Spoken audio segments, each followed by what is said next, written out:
Subscribe now and press the bell icon. Never miss an update. आप लोगों के सामने new chapter dissolution of partnership हम इससे पहले हम लोग 3-4 चैप्टर कर चुके हैं। Final account, admission of partner, retirement of partner और डेथ ऑफ पार्टनर। ये चैप्टर के अंदर बहुत सारी चीजें सिनोनिम है एडमिशन ऑफ पार्टनर के।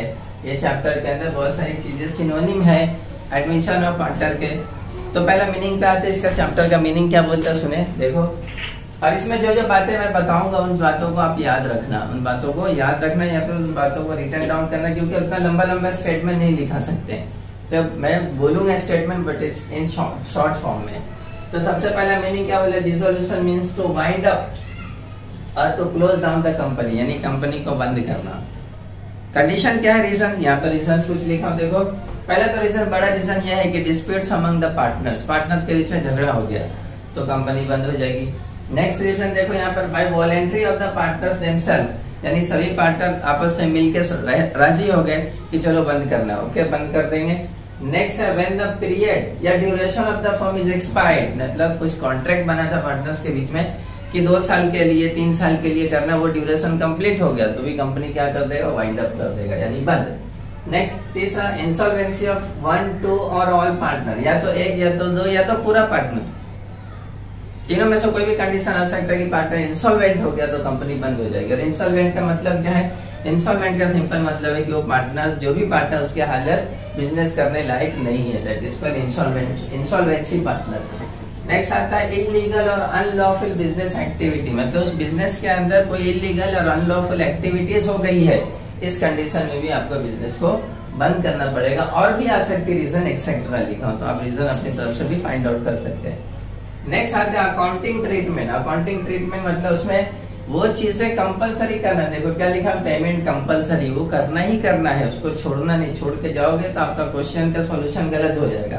तो उसमें क्या है, सबसे पहला रियलाइजेशन यानी डिसोल्यूशन एक्सपेंसेस आपको पे करना है, या रियलाइजेशन दिया रहेगा क्वेश्चन के अंदर या फिर डिसोल्यूशन एक्सपेंसेस दिया रहेगा तो उसको पे करना ही करना आपको। और पेमेंट के लिए 2 ही मोड है, या तो आप कैश से करोगे या तो आप बैंक से करोगे, तो जो आपके बैलेंस शीट के अंदर दिया रहेगा उससे ही करना रहेगा। नेक्स्ट आउटसाइडर यानी third party liabilities, third party के लायबिलिटी को पेमेंट करना ही करना है।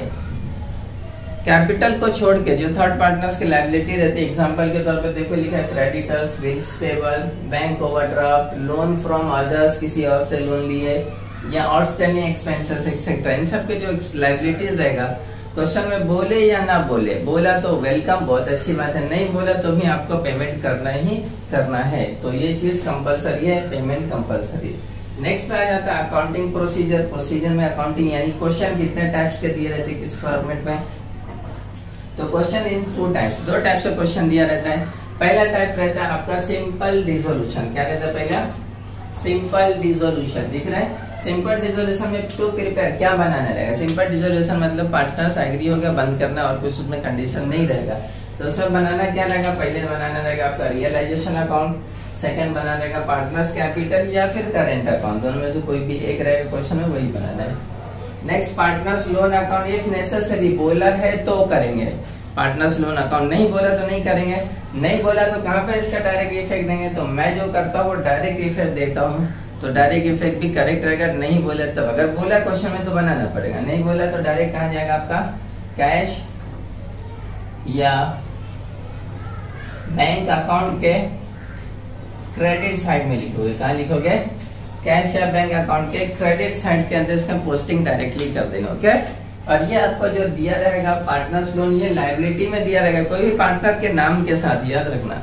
आउटसाइडर लोन रहेगा तो वो तो आपका थर्ड पार्टी वाला रह जाएगा, हो जाएगा, लेकिन पार्टनर्स के लोन है तो उसका ट्रीटमेंट इस टाइप से करना है। नेक्स्ट एंड लास्ट बनेगा कैश या बैंक अकाउंट, दोनों में से क्वेश्चन में अंदर जो दिया रहेगा, यानी आपके एसेट्स के अंदर कैश दिया तो कैश अकाउंट बनेगा, अगर बैंक दिया तो बैंक अकाउंट बनेगा, ठीक है।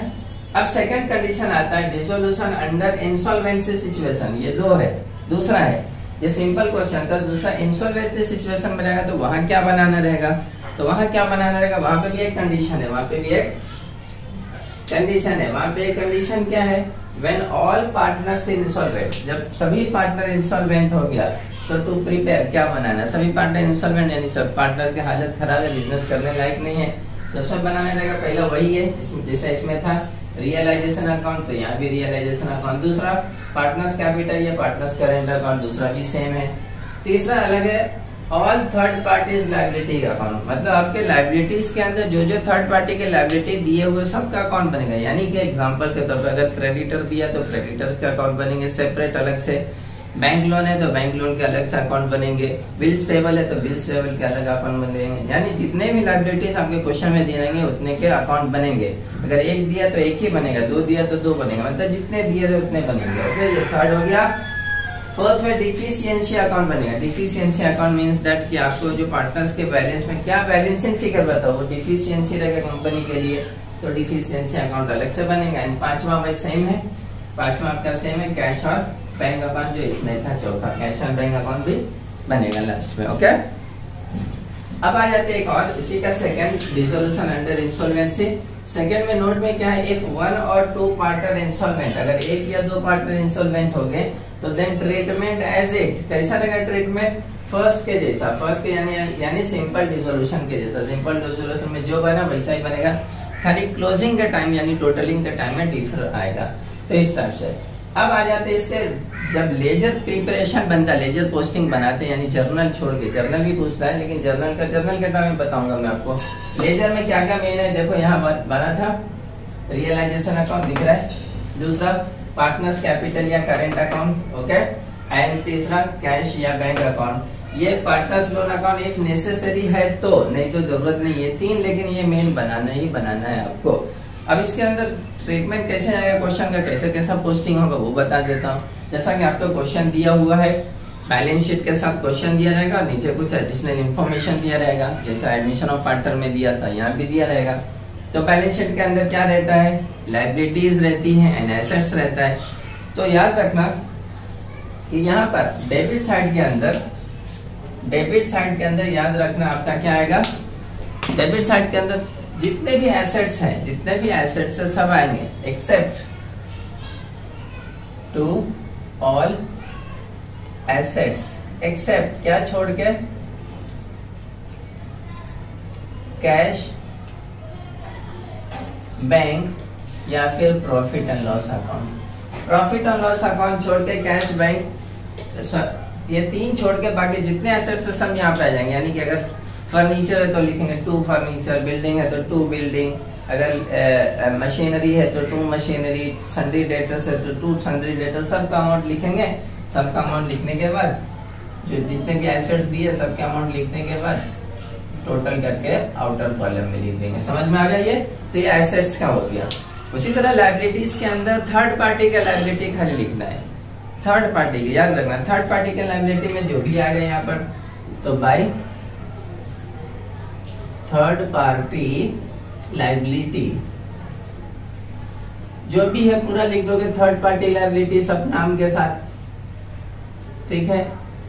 थर्ड पार्टी लायबिलिटी, देखो थर्ड पार्टी लायबिलिटी यहाँ पर मैंने लिखा था ना, creditors, bills payable, bank OT, loan from others, outstanding expenses, जो भी क्वेश्चन के अंदर दिया है पूरा लिख दोगे लाइन से, बाई वो बाई वो बाई वो। एक चीज का और ध्यान रखना, सन्ड्री डेटर्स में कभी कभी आरडीडी माइनस होता है, तो वो आरडीडी इधर लिखना, इधर मत लिखना, बिकॉज एसेट्स में से माइनस है ना, तो क्रेडिट इफेक्ट लिखना आरडीडी का, अगर दिया है तो, और टोटल करके बाहर लिखना, अगर नहीं दिया तो नो प्रॉब्लम, कोई बात नहीं।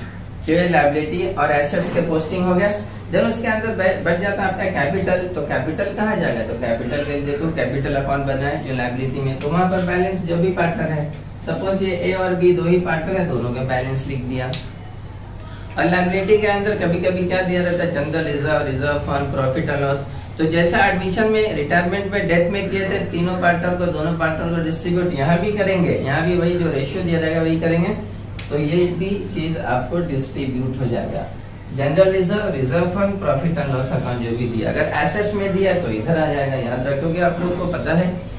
अब आ जाता है आपका एडिशनल इन्फॉर्मेशन जो बैलेंस शीट के नीचे दिया रहता है। तो एडिशनल इन्फॉर्मेशन में क्या दिया रहेगा, सबसे पहले तो दिया रहता है एसेट्स रियलाइज्ड, यानी एसेट्स को बेच रहे, कंपनी बंद होती तो एसेट वैसेट छोड़ के थोड़ी जाते, तो एसेट्स रियलाइज यानी बिक रहा है तो पैसे आएंगे, तो पैसे आएंगे तो आने के लिए दो ही अकाउंट है, या तो कैश अकाउंट में या तो बैंक अकाउंट में, क्वेश्चन में जो दिया वही अकाउंट में। तो सपोज मेरे पास कैश अकाउंट है क्या क्वेश्चन के अंदर, तो कैश अकाउंट में आ जाएगा, तो एसेट्स यहाँ पर था, डायरेक्ट पोस्टिंग। जब वो रियलाइज होगा तो अपोजिट साइड में आएगा, तो वहां पे लिखोगे बाय कैश अकाउंट बाय, और जो जो एसेट्स दिया सब ऐसे लिख दो। सपोज दिया बिल्डिंग, लिख दिया बिल्डिंग, स्टॉक दिया तो टू स्टॉक, जो भी दिया सब उसके नीचे अंडरलाइन के नीचे लिखोगे, अमाउंट इनर कॉलम में लिख के टोटल करके बाहर लिख देंगे। समझ में आ गया ये? तो ये फर्स्ट इफेक्ट हुआ। इसका सेकंड इफेक्ट यानी एडिशनल इंफॉर्मेशन एडजस्टमेंट होता है, तो उसका सेकंड इफेक्ट आ जाएगा। देखो यहाँ क्या लिखा मैंने, कैश या बैंक अकाउंट, तो वहाँ क्रेडिट, तो यहाँ डेबिट आ जाएगा। टू लिखोगे क्या, कौन से अकाउंट से आ रहा है, तो रियलाइजेशन अकाउंट से आ रहा है, और यहाँ पे लिखते हैं हम लोग एसेट्स रियलाइज, एसेट्स रियलाइज, अब जो एक्स अमाउंट वहां पर है वो आ जाता है। समझ गए ये? उसी तरीके से कभी कभी कोई पार्टनर टेकन ओवर कर रहा है एसेट्स, तो कोई पार्टनर टेक ओवर कर रहा है तो by partners capital account, partners capital account, जो भी लिया उसका नाम, अगर ए लिया तो mister A capital account, B लिया तो मिस्टर बी कैपिटल अकाउंट, क्या लिया तो उसको ब्रैकेट में लिख दो। फर्नीचर लिया उसने तो फर्नीचर, अमाउंट बाहर कॉलम। पहला इफेक्ट। दूसरा इफेक्ट पार्टनर्स कैपिटल में क्रेडिट लेना, डेबिट आ गया टू रियलाइजेशन अकाउंट। क्या लिया बंदे ने, फर्नीचर लिया, किसने लिया, ए ने लिया तो ए के कॉलम में, बी को नहीं देंगे, अगर बी लिया तो बी के कॉलम में। समझ में आ गया?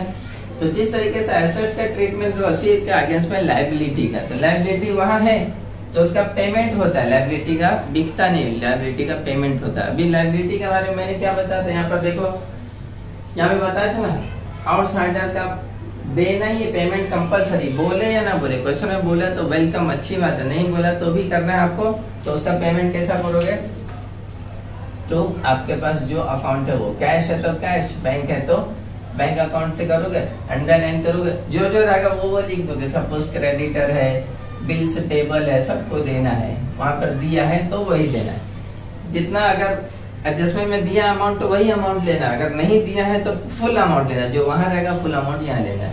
और एक चीज और मैंने बताया, वहां पर dissolution expenses, realisation expenses question में दिया रहता है, वो पेमेंट करना ही है, तो साथ में यहीं पे लिखने का डिसोल्यूशन एक्सपेंसेस। इसका दूसरा नाम रियलाइजेशन एक्सपेंसेस भी है। टोटल करके एक्स अमाउंट बाहर। अब यहाँ डेबिट है, बैंक कैश है तो क्रेडिट जाएगा वहां पर, वहां लिखोगे बाय रियलाइजेशन अकाउंट, ब्रैकेट के अंदर liability paid, liability x amount जो टोटल है वो लिखेंगे। ओके, ये समझ में आ गया? देन एक चीज और बताना है कि जिस तरीके से एसेट्स कोई पार्टनर टेक ओवर किया तो लायबिलिटी भी कोई पार्टनर टेक ओवर करेगा, तो यहाँ लिखेगा दूसरा इफेक्ट, यहाँ आ जाएगा सिंपल उसी का अपोजिट में। और मैंने बताया था यहाँ पर कि कोई पार्टनर का लोन है, वहां पर नहीं बोला बनाने लोन अकाउंट, तो डायरेक्टली क्या लिखा है, कैश या बैंक अकाउंट के क्रेडिट, यानी वहां से बैलेंस शीट से उठाना है, डायरेक्टली यहाँ पे लिख देना by A loan account, by B loan account, जो भी पार्टनर का नाम रहेगा।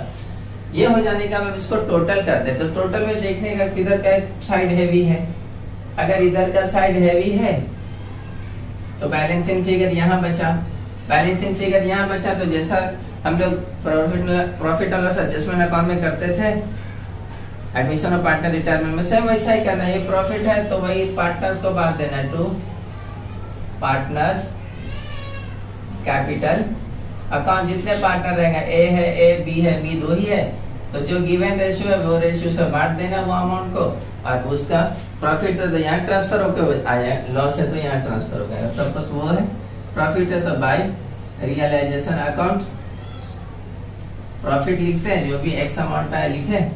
अब इसको टोटल करेंगे, अब ये आ गया तो पार्टनर्स कैपिटल अकाउंट को टोटल करें तो ये अमाउंट हैवी, टोटल दोनों का अमाउंट हैवी। अब दोनों का अमाउंट हैवी टोटल करने के बाद इसका तो पूरा बैलेंस बचा, क्योंकि कुछ भी माइनस नहीं है, इसमें से जो भी अमाउंट रहेगा माइनस करेंगे और जो बचेगा वो बैलेंस इन फिगर।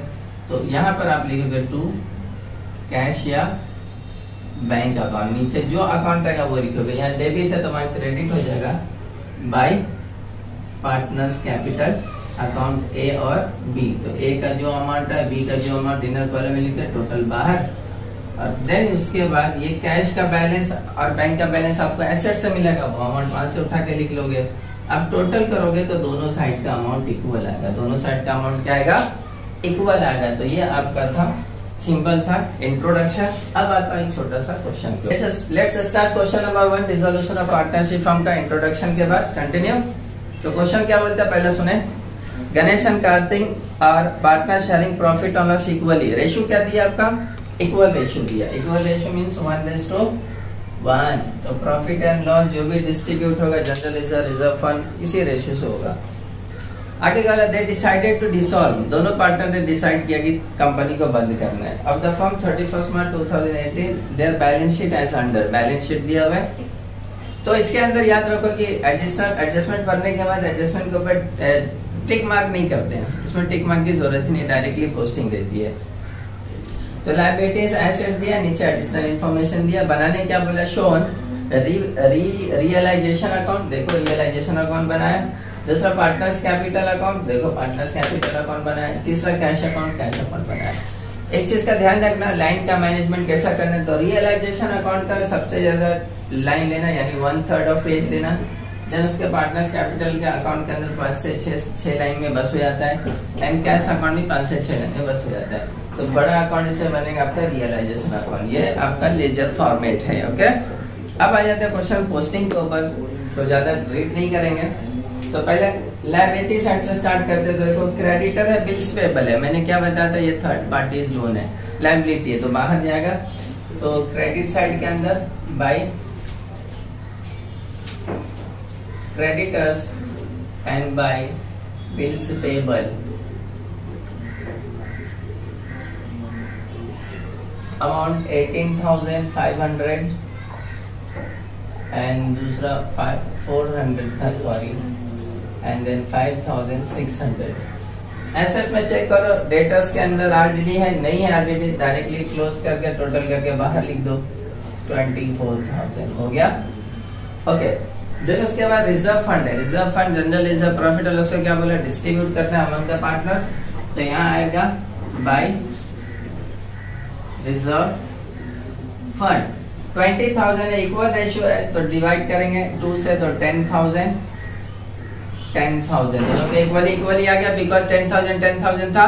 यस, जब उसके बाद दोनों का कैपिटल है, गणेश एंड कार्तिक का, गणेश का 40,000 एंड कार्तिक का 80,000, तो कैपिटल लिख दिए। अब आ जाता है एसेट्स में। तो एसेट्स के ऊपर देखो, building, furniture, debtors, stock, bills receivable and cash. तो कैश अकाउंट तो बना हुआ है, आपका रह गया building, furniture, debtor, stock and bills receivable, ये आपका एसेट्स है। तो मैंने एसेट्स का क्या बोला था, डेबिट साइड में ऑल एसेट्स, तो 2 बिल्डिंग, 2 फर्नीचर, जो है आप चुपचाप लाइन से लिख दो, 2 डेटर्स, 2 स्टॉक, 2 बिल्स रिसीवेबल। मैंने ऐसा 2 करके लिखा, आप चाहे तो एक साथ लिख सकते हैं, 2 सन्ड्री एसेट्स एंड उसके नीचे building, furniture, debtor, stock, bills, ऐसे भी लिख सकते हो, कोई गलत नहीं है। ओके, तो याद रखना, चाहे आप वैसे लिखो या फिर एक साथ अलग अलग लिखो। अमाउंट सबका 88,000, 12,000,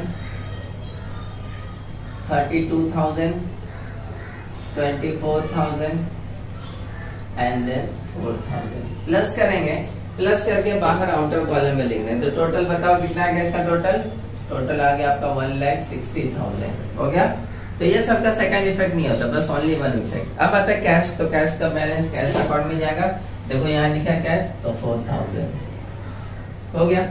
अब आता है एडिशनल इन्फॉर्मेशन, देखो नीचे क्या बोला है, एसेट्स वेर रियलाइज अंडर, यानी एसेट्स बिक रहा है, कैसा, तो बिल्डिंग इतने में, डेटर्स इतने में। तो मैंने बोला था एसेट्स रियलाइज होगा, तो इस साइड में अपोजिट साइड में लिखेंगे हम लोग। तो अपोजिट साइड में देखो कैसा लिखेंगे, बाय, मेरे पास कौन सा अकाउंट है, कैश अकाउंट, तो बाय कैश अकाउंट लिखोगे, क्या लिखोगे, बाय कैश अकाउंट। जो जो एसेट्स है सबका नाम के साथ लिखो। सबसे पहला बिल्डिंग है आपका, तो बिल्डिंग, देन उसके बाद क्या आपका डेटर्स, फिर उसके बाद डेटर्स लिखो, फिर उसके बाद क्या आपका स्टॉक लिखो, फिर उसके बाद क्या आपका बिल्स रिसीवेबल, जो भी लाइन से दिया पूरा लाइन से स्टॉक एसेट्स के बारे में लिख दो, बिल्स रिसीवेबल, ठीक है। तो बिल्डिंग का अमाउंट आपका 82,000, देन उसके बाद स्टॉक डेटर्स का 22,000, स्टॉक का 20,000 एंड बिल्स रिसीवेबल का 3,200। टोटल करेंगे ये सब एसेट्स को टोटल करने के बाद कितना आएगा बताओ? तो टोटल है 1,27,200, ये आ गया।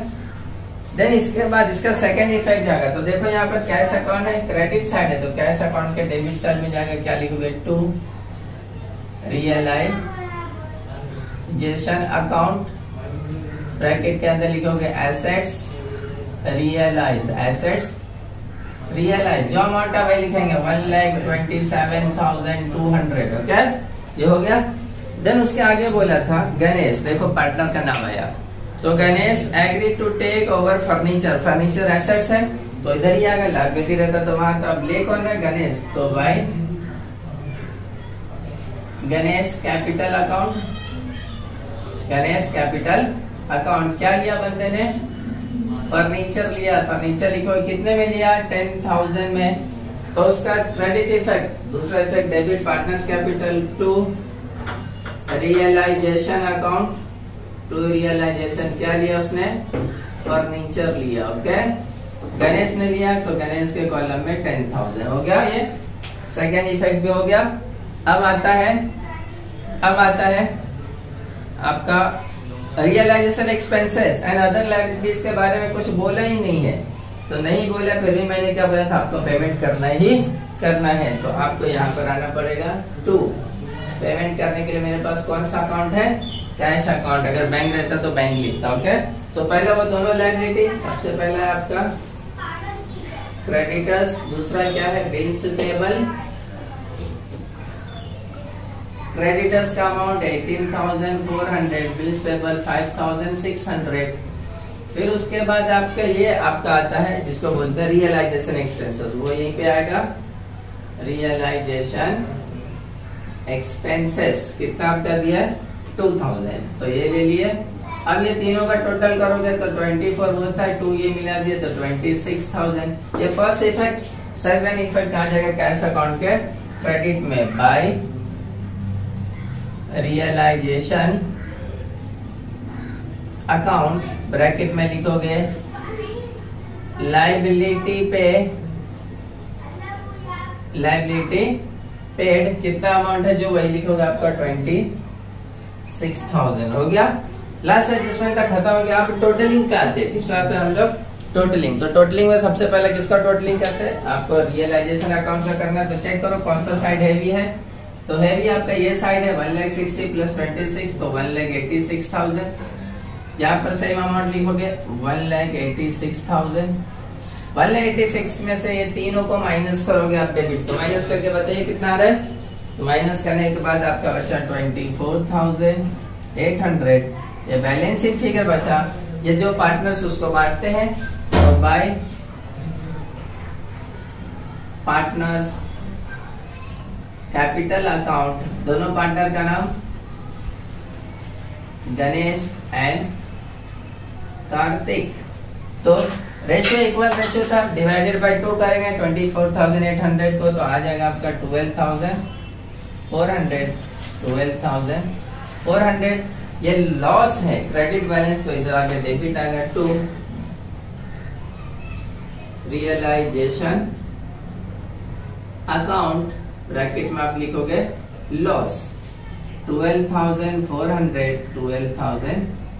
अब पार्टनर्स कैपिटल को क्लोज करना है, चेक करो हैवी कौन सा साइड है, तो वही साइड हैवी है 50,000, और ये हो जाए आपका 90,000।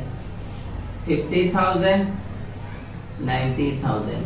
50,000 में से 22,400 माइनस करेंगे, जल्दी माइनस करके बताइए कितना आ रहा है? Yes 27,600, correct. Yes you are correct, आप करेक्ट हो। एंड 90,000 में से 12,400 माइनस कीजिए, आप कितना रहे? यस 77,600, बिल्कुल सही आपका भी। तो ये दोनों बैलेंस बचा पार्टनर्स कैपिटल का डेबिट साइड में, तो ये कहाँ जाएगा? तो 2 लिखोगे। आपके पास कौन सा अकाउंट है? कैश अकाउंट है। कौन सा अकाउंट है? तो यहाँ कैश पे डेबिट, तो वहां क्रेडिट हो जाएगा बाय कैपिटल अकाउंट, या पार्टनर्स कैपिटल अकाउंट पूरा लिखो, तो बाय पार्टनर्स कैपिटल अकाउंट, दोनों का नाम, पहला कौन है?